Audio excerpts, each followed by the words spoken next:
Bueno, agradeciendo siempre la invitación de parte del Colegio Médico, vamos a comenzar en realidad es un compartir, ¿no? De lo que he podido revisar acerca de la fisiopatología de la insuficiencia respiratoria en el COVID. Mi nombre es Rodrigo Flores, yo soy médico intensivista, laboro en la UCI COVID de Tacna, del Hospital del Seguro Social, y bueno, comenzamos. Siempre que el paciente está en cuidados intensivos con una insuficiencia respiratoria muy grave, y el paciente, ya sabemos que el paciente pronado es el paciente más grave que tenemos usualmente, con un montón de infunciones, un montón de aparatos, ventilación mecánica, etcétera. Siempre nos preguntamos cómo inicia todo esto, ¿no? ¿En qué momento empezó, ¿no? ¿Cómo se genera y qué hacemos para resolverlo, ¿no? En esta parte de la exposición vamos a tocar básicamente un enfoque fisiopatológico de la insuficiencia respiratoria que genera todo esto. Siempre es bueno plantearnos un esquema a seguir para que no nos perdamos.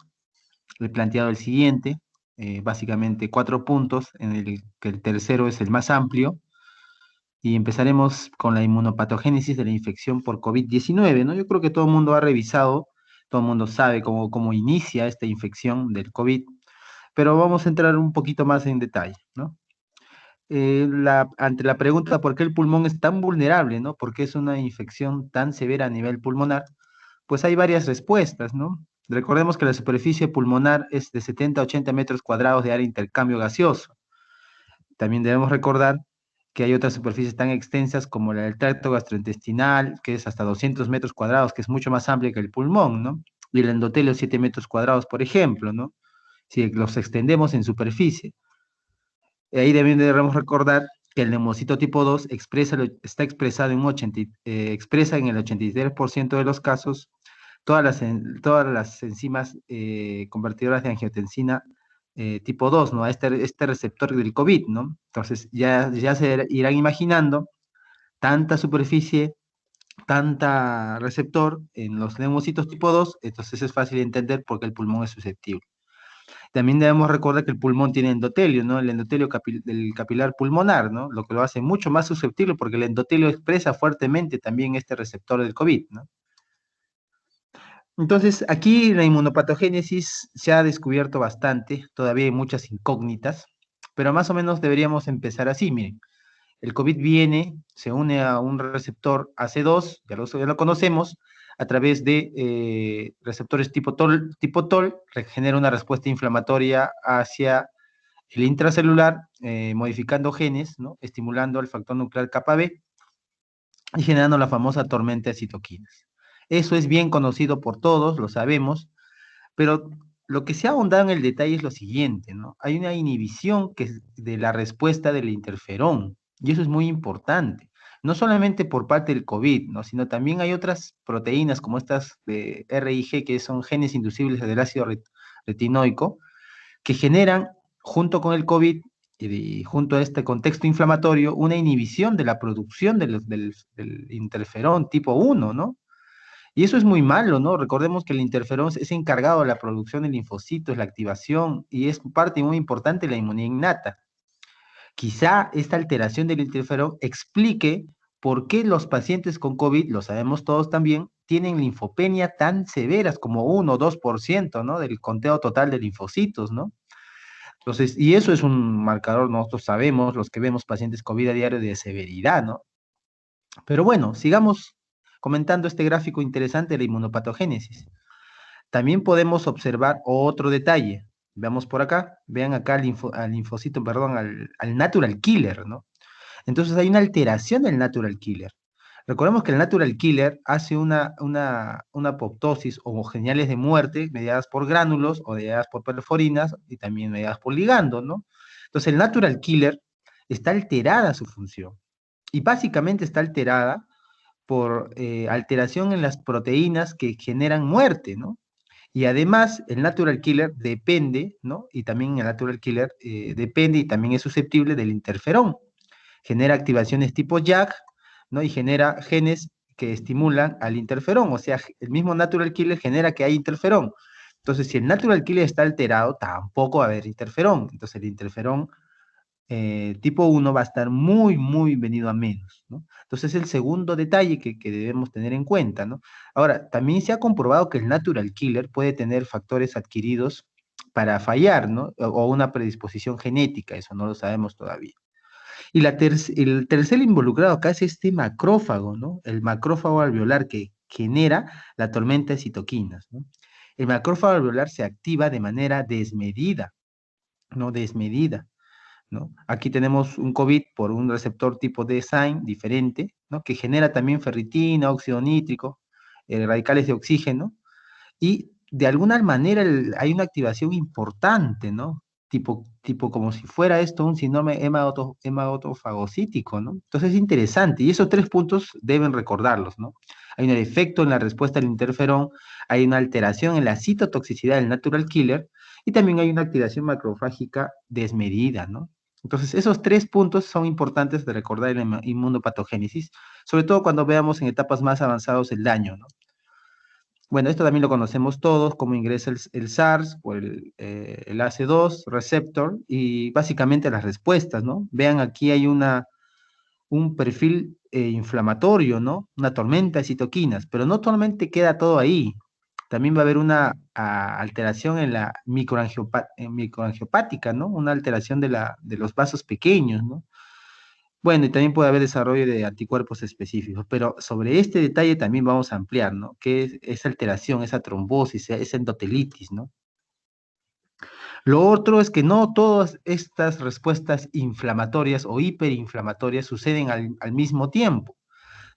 Todo tiene su momento, ¿no? Hay un periodo de incubación, un periodo, una fase temprana, el color rojo les va a ir diciendo la intensidad de la inflamación, y justamente en la fase pulmonar, donde vamos a ver a flor de piel la insuficiencia respiratoria, es donde hay más marcadores de inflamación. Es más, esta fase pulmonar coincide con la fase inflamatoria, o mejor dicho, hiperinflamatoria, que más o menos está en el día 12, ¿no? Esa segunda semana, ¿no? Esos 14 días que siempre preguntamos los intensivistas, ¿no? ¿Cuánto tiempo de enfermedad tiene, no? 14 días, ya sabemos, ¿no? Justo vienen a los 14 días o justo está hospitalizado 14 días de que empezó. Y ahí viene pues las de Caín y Abel, ¿no? Entonces, eso es muy importante, el tiempo de la enfermedad para definir en si es por una insuficiencia respiratoria por el COVID o es por otra causa, ¿no? Bueno, hablemos ahora un poquito y algo sencillito nomás de cómo se genera la neumonía por el COVID, ¿no? Miren, esta es la fisiopatología de la neumonía. Este es un alveolo normal, tenemos linfocitos tipo 1 estructurales y tipo 2, y no tenemos por acá algunos endotelios y unos glóbulos rojos, ¿cierto? Entonces, normalmente algunos detritus, el macrófago alveolar lo atrapa y ahí queda, ¿cierto? Pero en el COVID, ingresa el COVID no tiene algunos mecanismos, ¿no? Aparte de invadir neumocitos tipo 2, también invade macrófagos, ¿no? Y los activa, ¿no? Entonces, mira, hay mucho COVID, tiene receptores específicos AC2 que hace que ingresen rápidamente, el neumocito tipo 2 lo expresa, ¿no? Y se genera la replicación viral, ¿cierto? Se genera esa respuesta inflamatoria, el COVID aumenta, aumenta, aumenta, aumenta, ¿no? Se replica, y obviamente el COVID alcanza otras células, ¿no? Otros leucocitos. Además, y como tienen receptores, a estos se multiplican, ¿no? Además alcanza el endotelio, ¿no? Y empieza a haber inflamación, ¿no? De la membrana, ¿no? Alveolo capilar, ya vienen neutrófilos, ¿no? A generar aumento de la vascularidad, y lo que va a generar es que va a haber una fuga de líquido de la zona del endotelio y va a pasar al alveolo, y el alveolo lleno de líquido inflamatorio, ¿no? Es pasos iniciales del ARS, pero todo este contexto inflamatorio se le conoce como la neumonía intersticial, ¿no? Todo este daño que hay a nivel del intersticio y al nivel del endotelio del capilar pulmonar es la primera fase de la neumonía intersticial que genera el COVID. Ya, sencillo nomás, no nos compliquemos, entremos un poquito más en la insuficiencia respiratoria, ¿no? Y aquí sí nos vamos a detener bastante, ¿no? Como veamos, recuerden siempre que la fisiopatología y la fisiología son esquemas resumidos o esquemas simplificados de eventos complejos, ¿no? Entonces, esto que yo les voy a proponer, algunos de repente no lo han visto así, o de repente lo van a encontrar muy coincidente con lo que piensan, pero he preferido dividirlo en una fase endotelial, ¿no? Como empieza la insuficiencia respiratoria, Una fase alveolar, como viene y cómo se entremezcla con la hipoxemia feliz o la hipoxemia silente, y al final cómo todo esto impacta sobre el trabajo respiratorio, ¿no? Entonces, veámoslo brevemente, ¿no? Tenemos una fase epitelial, ¿no? ¿Por qué le digo epitelial? Recuerden que el linfocito tipo 1 y el tipo 2 al final son una especie de epitelio, ¿no? Son una especie de epitelio. Algunos tienen función como el tipo 2, pero al final son los que van a dar la cara al COVID, ¿no? Aquí está el COVID, ¿no?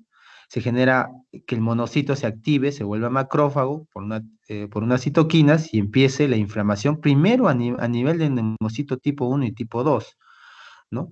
Y esto va a ser más activación macrofágica, más activación endotelial, más citoquinas, y ya los monocitos se convierten en macrófagos y generan más muerte celular. Mira, primero el endotelio y luego perdón, el epitelio, luego van muriendo algunas zonas del endotelio.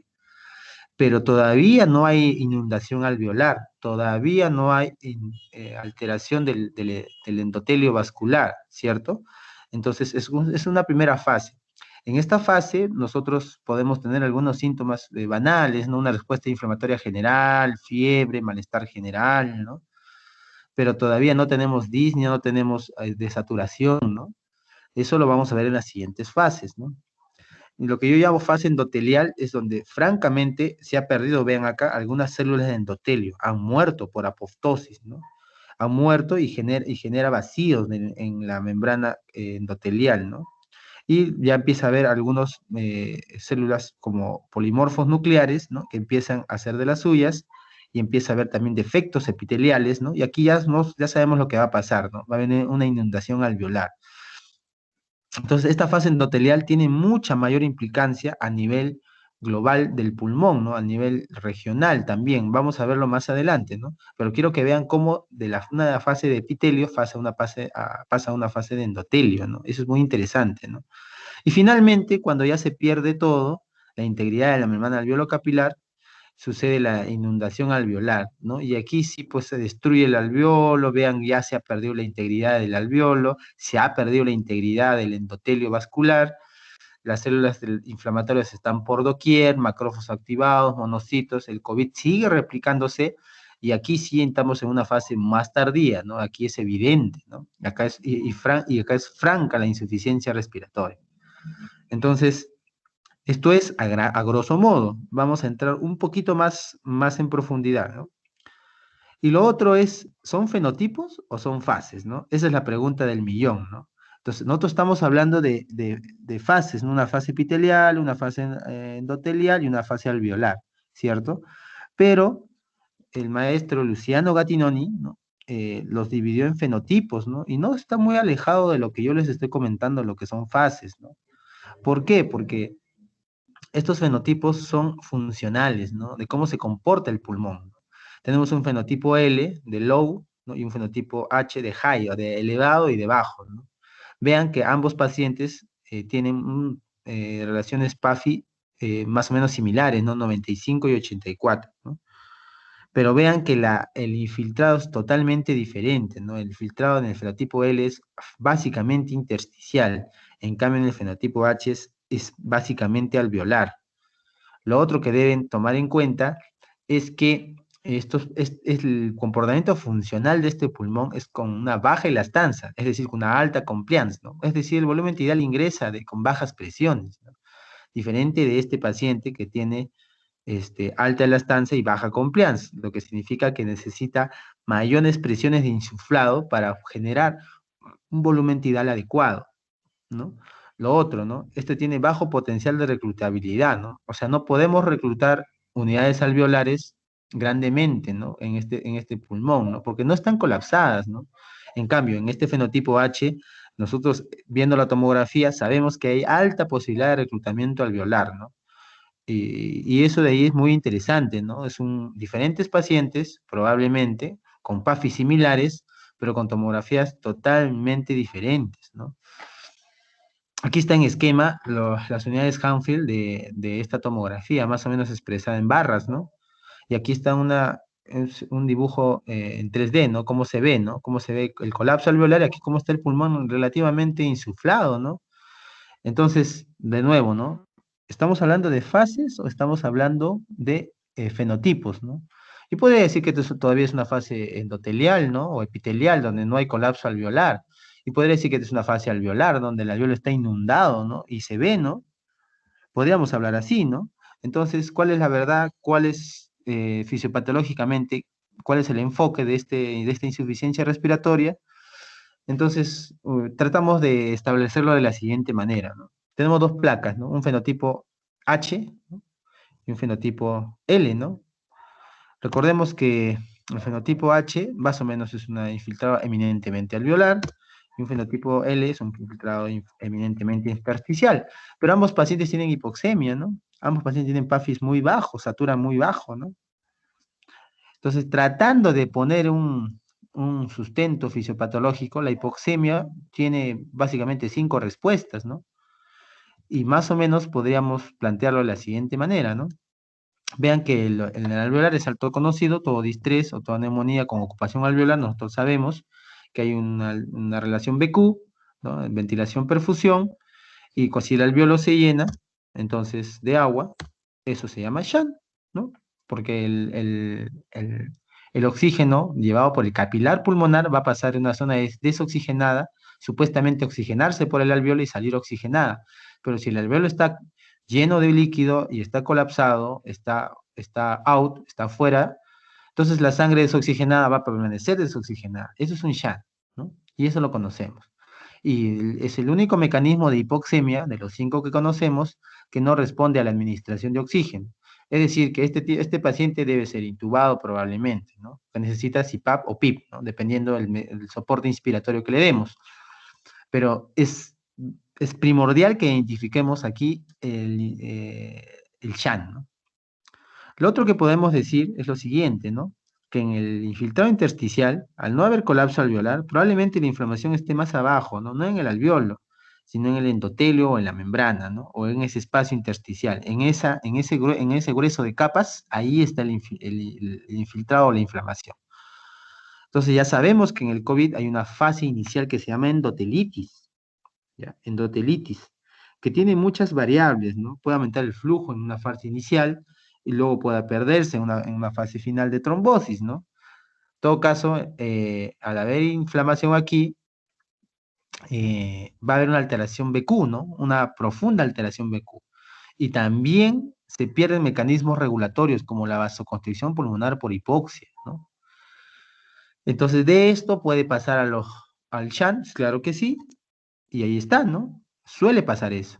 Entonces, obviamente, y no me van a dejar mentir los colegas que ven este COVID a diario, obviamente sabemos nosotros que esto es un continuum, ¿no? Más que fenotipos, parecen fases, ¿no? En la fisiopatología nosotros vemos inicialmente así, ¿no? Al paciente intersticial, ¿no?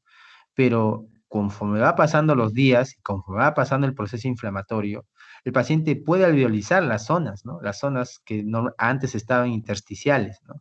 Entonces parece ser que el fenotipo L y H solamente es un mismo paciente en diferentes momentos de la enfermedad, ¿de acuerdo? Siendo este más tardío y este más temprano. ¿Y a qué se debe que la variación de uno al otro? A la tormenta de citoquinas. Unos más que otros generan más activación macrofágica, más citoquinas proinflamatorias y por lo tanto van a generar más consolidado alveolar, ¿no? Entonces parece ser que eso va por ese camino. Pero hablemos un poquito más, ¿no? De la fase alveolar está entendible, ¿no? Es básicamente un distrés, ¿no? Pero hablamos un poquito de esta fase intersticial, que la conocíamos poco, pero hoy en día tenemos mucha más información, ¿no? Que hace un año, ¿no? Van a ser 2 todavía ahora. Por ejemplo, miren esta fase endotelial, ¿no? La fase endotelial, esto es un estudio que se ha hecho en muertos, ¿no? En pulmones de pacientes que fallecieron, ¿no? Entonces vean que en la fase inicial hay un insulto endotelial viral. Quiere decir que el COVID genera lo que les dije, una endotelitis. Eso va a generar éstasis, ¿no? Hay una triada de Virchow. Va a haber hemoconcentración y va a haber una injuria endotelial. Eso es lo que se ve al inicio. Obviamente no va a haber ningún síntoma ahí, ¿no? Tampoco va a haber mucha elevación de citoquinas proinflamatorias o marcadores inflamatorios. Luego viene una trombosis pulmonar temprana in situ. Aquí sí va a haber síntomas, ¿no? Por ejemplo, va a haber una trombosis pulmonar in situ, pero pocos vasos, ¿no? Menos del 50% de la vasculatura pulmonar. Puede haber algunos síntomas respiratorios altos en esta etapa, ¿no? Y ya empieza a haber, miren, más o menos, vidrio deslustrado, ¿no? Y puede haber elevación del dímero D en algunos casos y interleucina 6 en otros, ¿no? Pero va a haber ya algunos defectos en la perfusión si le hiciéramos perfusión a los pacientes. Pero vean que la fase endotelial ya se va más o menos perfilando, ¿no? ¿A qué va a ir? Luego va a una trombosis pulmonar progresiva, pero sigue siendo in situ. Aquí ya la trombosis es más del 50% de oclusión de los vasos. Hay una activación importante macrofágica y una ingesta de hierro, ¿no? Por eso se eleva la ferritina, ¿no? Veamos que aquí hay desaturación al ejercicio, desaturación a los cambios de posición y aquí empieza la hipoxemia silente, ¿no? Puede haber disnea más o menos, ¿no? Más o menos. ¿No? Aquí ya está elevado el dímero D, la interleucina 6, la ferritina, los vidrios ilustrados es evidente en la tomografía de alta definición, defectos en la perfusión, ¿no? Y la compliance suele estar normal, ¿no? Este es el típico fenotipo L que estábamos hablando al inicio, ¿no? Pero vean que la trombosis puede extenderse y puede ser extensa, ¿no? De extensa trombosis, ¿no? Aquí ya hay una tormenta trombótica de citoquinas protrombóticas, coagulopatía, estrés oxidativo. Aquí ya hay disnea, hay una profunda hipoxemia, de saturación muy importante. Y aquí están muy elevadas la interleucina 6, la LDH y la ferritina. Ya empieza a haber consolidados en la tomografía. Puede haber disfunción del ventrículo derecho demostrada por ecocardiografía transesofágica. Recuerden que al haber trombosis aumenta la poscarga del ventrículo derecho, ¿no? Es decir, el gasto cardíaco que debe eh, pasar por la arteria pulmonar y a los vasos más pequeños por la fuerza de contracción del ventrículo derecho, se va a alterar, ¿no? Va a haber una poscarga elevada y el ventrículo derecho no está en capacidad de soportar presiones. Recuerden que el ventrículo derecho es una cavidad de volúmenes, entonces va a claudicar fácilmente. Y después, obviamente, de tanta tormenta trombótica, tormenta de citoquina, ya empieza a haber la injuria pulmonar difusa, estrés oxidativo, daño pulmonar.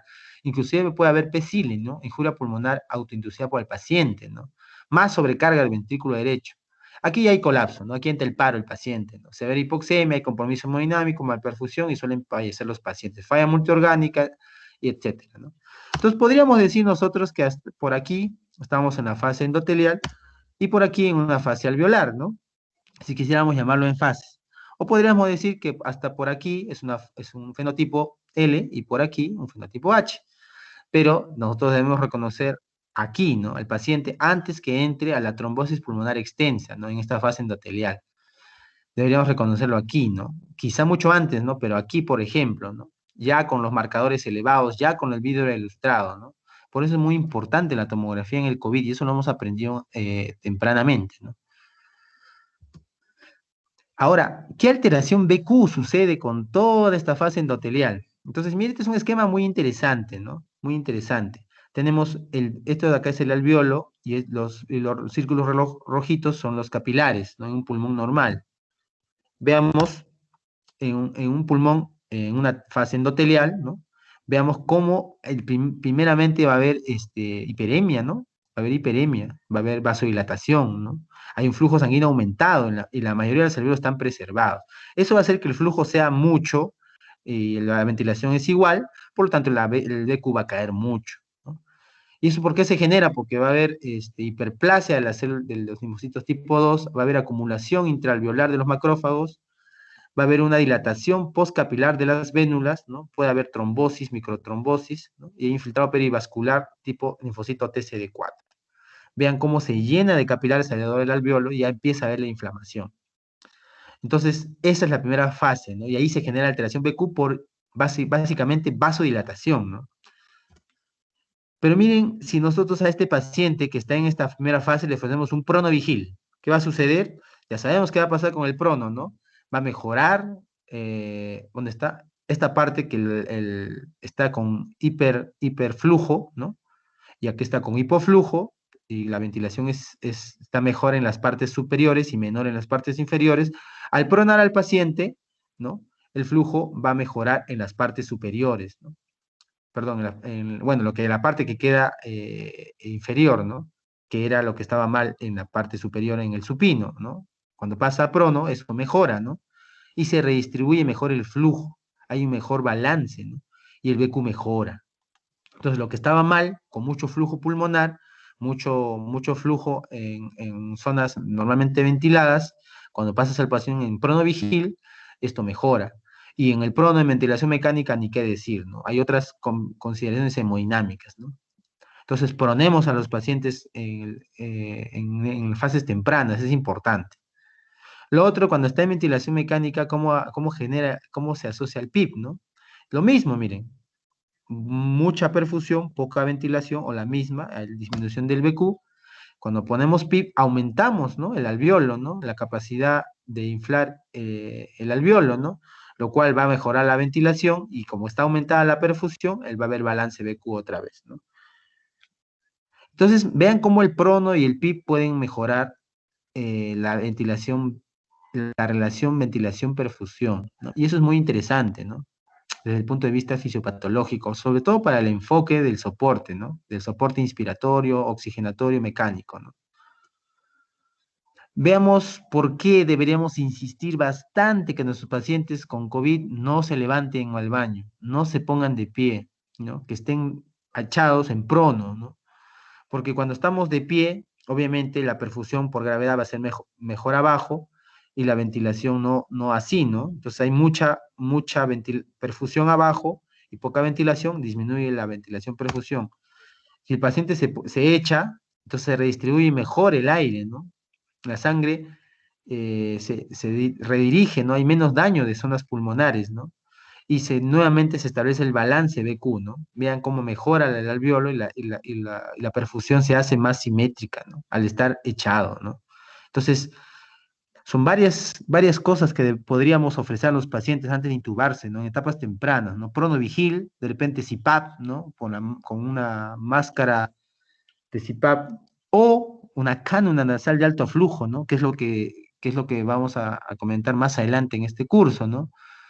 Y lo otro es evitar la posición erguida, ¿no? Esto básicamente desde un punto de vista fisiológico, ¿no? Para generar un balance correcto BQ, ¿no? Otro detalle, ¿no? En la fase endoteliar es la pérdida de este mecanismo fisiológico como es la vasoconstricción pulmonar por hipoxia. Vean que tenemos vidrio delustrado, en una tomografía, en una fase, digamos, endotelial o en un fenotipo H, acá tenemos vidrio delustrado, y esto es una tomografía dual, ¿no? Con energía. Vean que hay bastante flujo, más que en las zonas normales, en las zonas con vidrio delustrado, ¿no? Aquí, miren. ¿Y por qué se genera eso, no? Porque se ha perdido este mecanismo fisiológico de la vasoconstricción pulmonar por hipoxia. Vean, en una zona, esto es zonas de West, zona 1, zona 2, zona 3, normalmente en los alvéolos pobremente ventilados, hay vasoconstricción para redirigir la sangre a alvéolos mejores ventilados, ¿cierto? Y eso lo conocemos todos, es vasoconstricción pulmonar por hipoxia, ¿cierto? Eso trata de generar de una manera fisiológica el equilibrio PQ, no, BQ, ¿no? Trata de volver a ese equilibrio, ¿no? Pero con todas estas citoquinas inflamatorias, esta alteración del endotelio, endotelitis, se pierde, porque recuerden que la vasoconstricción depende del músculo liso capilar pulmonar y también depende del endotelio, ¿no? De esa generación de óxido nítrico, ¿no? Perdón, del balance de óxido nítrico y de las moléculas vasoconstrictoras, ¿no? Entonces se pierde eso y lo que debería hacer, miren, zonas normales, en la zona alta hay una vasoconstricción pulmonar normalmente normal, ¿no? Pero en las zonas medias ya se altera, ¿no? Y miren, debería haber una intensa vasoconstricción acá, pero no la hay.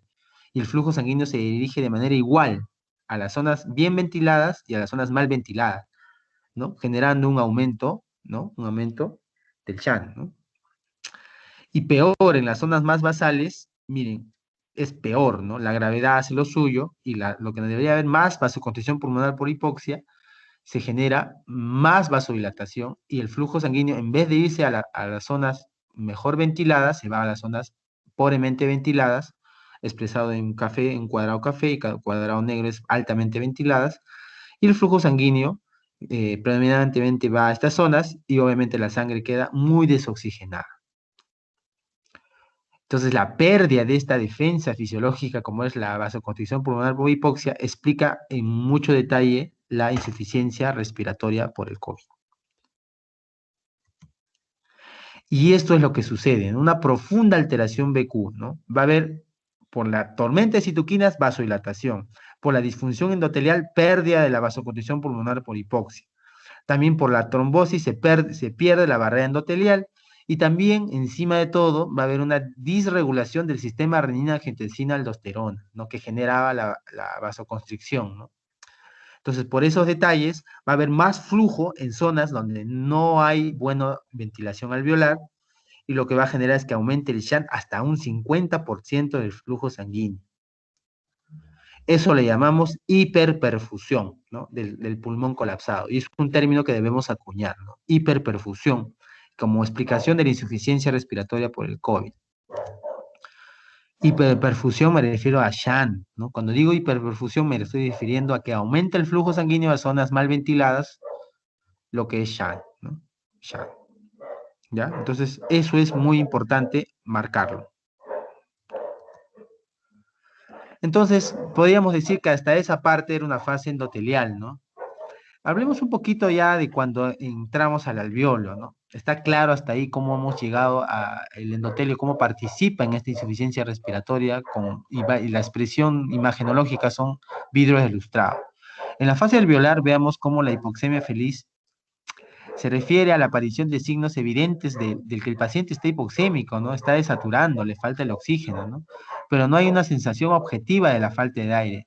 ¿Qué quiere decir? Que el paciente no demuestra, ¿no? Cuando lo preguntamos, cuando lo abordamos, no nos aqueja disnea, ¿no? Sin embargo, está saturando muy bajo, ¿no? La hipoxemia también se manifiesta cuando la hipoxemia manifiesta fisiopatológicamente, nos demuestra compromiso alveolar importante, por no decir extenso.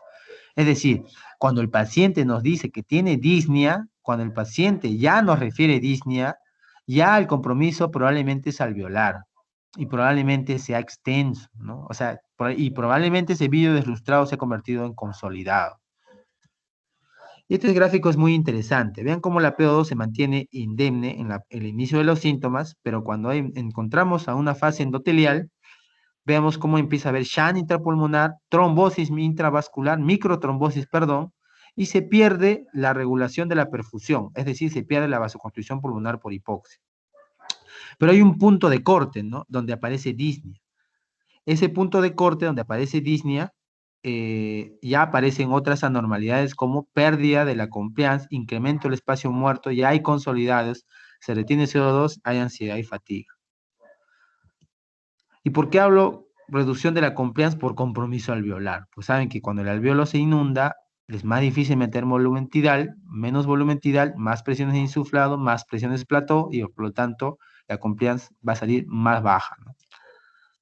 Entonces, miren, eso en anaranjado les vuelvo a poner las fases iniciales, básicamente fases endoteliales, en donde el paciente está hipoxémico pero feliz, y cuando empieza realmente la disnea, la hipoxemia ya no es feliz, tenemos compliance reducida, incrementa el espacio muerto, eso también lo vamos a ver más adelante, ¿por qué? Incrementa la consolidación y empieza a retener CO2 el paciente, en vez de al inicio recuerden que lo barre con la taquipnia, luego ya no, ansiedad y fatiga por ya la ansiedad es por la objetiva, ¿no? Sensación de falta de aire, o sea, la disnea, ¿no? Manifiesta, ¿no? ¿Y por qué una diapositiva por explicar por qué hay una hipoxemia feliz? Recordemos que el SARS-CoV-2 también afecta no solamente al gusto y al oído, ¿no? Perdón, al sabor, ¿no? Pérdida de gusto, ¿no? Sino también afecta a otros pares craneales como al 10, ¿no? Perdón, como al 10, claro, al 9, al 8, al 5, ¿no? Y las vías aferentes, ¿no? Y recordemos que cuando hay neumonía, disminuye la PO2, genera hipoxemia, la hipoxemia es sensada por receptores periféricos de oxígeno, como son el cuerpo carotídeo, y esto manda un estímulo al centro respiratorio, lo cual manda una respuesta que incrementa la frecuencia respiratoria y nos dice, oye, te falta el aire, ¿no?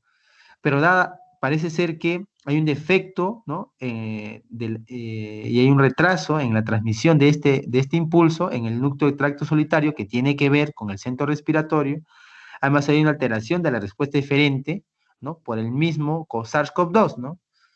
Entonces, lo cual va a hacer que no haya una respuesta de aumento de la ventilación, no hay una respuesta de la sensación de falta de aire, y esto se vuelve un círculo vicioso, ¿no?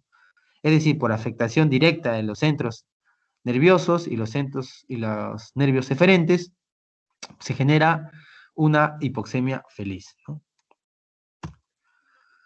Y bueno, ya cuando el paciente aumenta la fase alveolar, se inundan los alveolos, obviamente va a haber hipoxemia, ¿cierto? Y la hipoxemia, ¿qué va a generar? Aumentar el trabajo ventilatorio. ¿Qué quiere decir? Que el paciente va a necesitar más energía, más músculos, más ATPs para generar la misma oxigenación que tenía antes, ¿no? Y ahora sí lo va a sentir, ¿no? ¿Y cómo nos damos cuenta que el trabajo ventilatorio ha aumentado? No hay signos faciales como el aleteo, la sudoración, cianosis, puede haber mala perfusión. Ya empieza a usar musculatura accesoria, ya empieza a haber taquimia, vemos contracción del esternocleidomastoideo importante, retracción intercostal, puede haber respiración paradojal y puede haber descarga adrenérgica, ¿no? Signos cardiovasculares como taquicardia, hipertensión, ¿no? Que pueden hacer que el paciente nos demuestre objetivamente que de verdad le está costando respirar. Entonces el trabajo básicamente va a aumentar usando todo el músculo que pueda para poder ventilar, ¿no? Lamentablemente el músculo también consume energía, ¿no? Y al consumir energía va a consumir el oxígeno, pero justamente es lo que nos falta, ¿no? Entonces cierra el círculo vicioso, ¿no? Necesitamos más oxígeno, no hay, aumenta el trabajo, más músculo accesorio, más energía, más taquicardia, más consumo de energía, no hay la energía, necesita oxígeno para generarse, no hay oxígeno y hay un círculo vicioso. ¿En qué termina este círculo vicioso? En paro cardiorrespiratorio y muerte. Recuerden las 5 H y las 5 T. Una de esas H es hipoxemia, nosotros le llamamos causa reversible.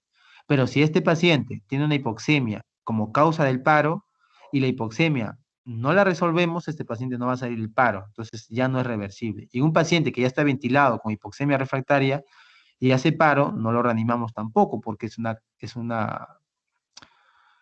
una causa ya, que ya no es reversible, ¿no? Recuerden, las 5H son reversibles, pero si la hipoxemia es refractaria, ya no es reversible, el paciente fallece. Pero si el paciente no está intubado, podemos revertir este círculo vicioso intubando al paciente, ¿no? Y con la intubación y la ventilación mecánica, romper este trabajo respiratorio aumentado y este círculo vicioso de hipoxemia, ¿no? Bueno, para terminar, quisiera más o menos orientar un poco cómo hacemos con las estrategias de manejo, ¿no? La estrategia de manejo y enfoque fisiopatológico, ¿no? De estas estrategias. Brevemente nada más, miren que tenemos nuestro centro respiratorio que va a generar musculatura inspiratoria, ¿no? Recordemos que la expiración es un proceso pasivo. Eso va a generar ventilación alveolar. ¿Qué quiere decir? Que vamos a mover un volumen de aire en un tiempo determinado, que es el volumen minuto, pero recordemos que hay zonas que no hacen intercambio gaseoso, eso es espacio muerto, ¿no? Entonces la ventilación de los alveolos se hace esa diferencia, ¿no? La ventilación minuto menos el volumen del espacio muerto, ¿no? Todo eso nos va a dar realmente la ventilación alveolar, ¿de acuerdo? Entonces, ¿y cómo lo sensa el centro respiratorio a través del CO2 y obviamente el hidrogenión? Recordemos que el oxígeno no es una variable porque puede estar silente el paciente, ¿de acuerdo? Entonces, el CO2 y el hidrogenión es muy importante para el centro respiratorio. Si es que no ventilamos alveolarmente, se va a acumular CO2 y se va a aumentar el hidrogenión, va a bajar el pH, va a estimular el centro respiratorio y va a mandar impulso inspiratorio para barrer ese CO2, ¿cierto? Hasta ahí está todo claro cómo funciona el centro respiratorio y la ventilación alveolar. Pero ¿qué sucede cuando hay COVID, no? Recordemos que disminuye la ventilación alveolar porque los alveolos se pierden, ¿no? Entonces necesitamos más músculo, ¿no? Lo que acabo de decir previamente, ¿no? Va a aumentar el trabajo, ¿no? Va a haber mucho trabajo inspiratorio probablemente, ¿no? Y como no hay un tratamiento dirigido, una droga especial que mate el COVID o que detenga su inflamación, entonces esto va a perpetuarse, ¿no? Va a perpetuarse, ¿no? Y ahí es donde podemos intervenir, ¿no? De manera inicial, ¿no? como lo vamos a comentar probablemente los colegas más adelante, ¿no? Podemos poner al paciente en pronovigil y ponerle una cánula nasal de alto flujo. Recordemos que el prono va a disminuir el espacio muerto, ¿no? Va a mejorar la ventilación alveolar, va a mejorar el gasto cardíaco, ¿no? Va a mejorar la relación BQ, que tanto les he comentado al inicio, ¿no? Y por lo tanto va a mejorar la ventilación alveolar, ¿no? Y ahí estamos ganando, ¿no? Dándole reposo al músculo inspiratorio. Y la cánula nasal de alto flujo tiene otros mecanismos, ¿no? Aparte de disminuir el espacio muerto por el mecanismo de washout o barrido de CO2 que genera, disminuye el espacio muerto anatómico, ¿no? Entonces, al disminuir el espacio muerto, si disminuyo en una resta, si disminuyo el espacio muerto, va a aumentar, por ende, la ventilación alveolar. Recuerden que la ventilación alveolar es igual al volumen minuto menos el volumen de espacio muerto, ¿no? Entonces, si disminuye el espacio muerto, aumenta la ventilación alveolar, ¿no? Es evidente, ¿no? Entonces, esas dos estrategias, el Prono y el SINAF, han traído mucho éxito en Chile, ¿no? Si ustedes conversan con los colegas chilenos, ellos han podido evitar muchas intubaciones gracias a esta mezcla de Pronovigil con SINAF, ¿no? O cánulas de alto flujo. Básicamente por estos mecanismos. Pero ¿qué más tenemos? Si es que no es suficiente y ya el músculo inspiratorio no puede, ya no da más, tenemos soporte inspiratorio mecánico, ¿no? Podemos darle soporte, ¿no? Soporte puede ser no invasivo al inicio, ¿no? Con el mismo SINAF, o puede ser totalmente invasivo. Y ya cuando el centro respiratorio no da más, no puede, pues tenemos que dormirlo al centro, ¿no? O sea, usamos sedación. Y para darle reposo al músculo también, y obviamente mejorar la ventilación, mejorar y darnos seguridad también a nosotros en la ventilación, nos va a permitir mejores presiones, perdón, menores presiones plató, menores presiones inspiratorias, el bloqueo neuromuscular, ¿no? Entonces vean cómo el bloqueo neuromuscular, la sedación y el soporte inspiratorio pueden dar soporte, valga la redundancia, a todo este aumento de trabajo, ¿no? Trabajo de ventilar, ¿no? No se olviden que el prono y el SINAF de manera temprana pueden dar soporte también, ¿no? Básicamente por disminuir el espacio muerto. Y por último, obviamente el PIP, ¿no? En ventilación invasiva o CPAP en ventilación no invasiva, también va a dar soporte, ¿no? ¿Por qué? Porque recuerden que el PIP o CPAP disminuye el SHAN, ¿no? Trata de abrir nuevas unidades alveolares, trata de generar apertura alveolar y estabilidad alveolar, ¿no? Lo cual va a mejorar la ventilación y va a mejorar mucho, mucho la relación BQ. Entonces, la cánula nasal de alto flujo tiene doble tarea, ¿no? Por su CPAP que logra dar, que seguramente detallarán en extenso, disminuye el SHAN, y por el barrido de CO2 que genera de la nasofaringe, va a generar lo que es disminución del espacio muerto, ¿no? Por lo tanto, por lo tanto, nosotros podíamos darle soporte mecánico, soporte no invasivo, ¿no? O inclusive soporte inicial a los pacientes con COVID, ¿de acuerdo? Y eso es lo que quería comentarles, ¿no? Entonces, ese es un enfoque fisiopatológico de enfrentar la insuficiencia respiratoria por COVID, ¿no? Y bueno, gracias, ¿no? Muchas gracias.